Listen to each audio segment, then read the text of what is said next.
The Honourable Member for Wolseley.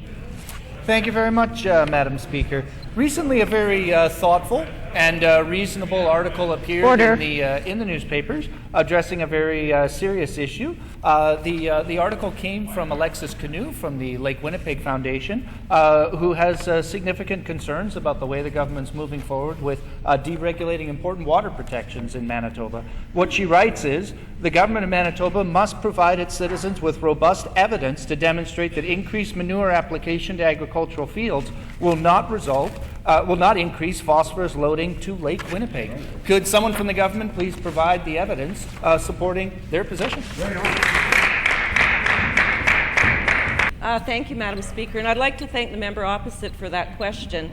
Ensuring that we have a safe drinking water in the province of Manitoba is extremely important to this side of the legislature over here.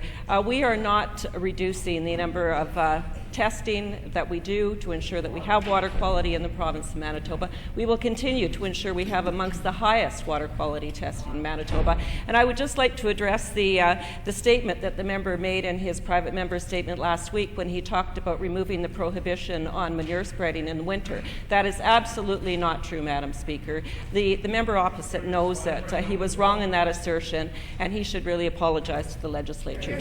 Well, Madam Speaker, the minister's accusation is inaccurate again. It is in her very own bill where it says they are removing that provision from legislation.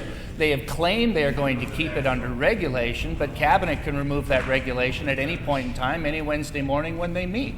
I think Manitobans, like Alexis Canoe, like the Lake Winnipeg Foundation, like anyone in Manitoba who depends on clean water, either for their livestock operation, for their personal enjoyment, or for drinking, deserves a straightforward answer from this minister. Where is the evidence that expanding the hog industry and weakening water protection laws is not going to result in more pollution in our waterways?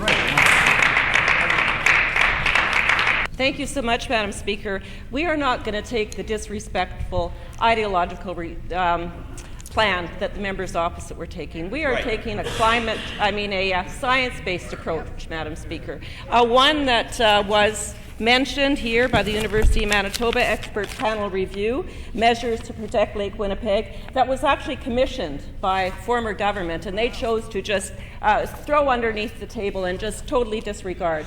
They know, in fact, that the information provided in this review and commissioned by this group at the University of Manitoba indicates that it is a science-based approach that we should take, Madam Speaker. Madam Speaker, I had hoped in this day and age that protecting water would not be an ideological issue.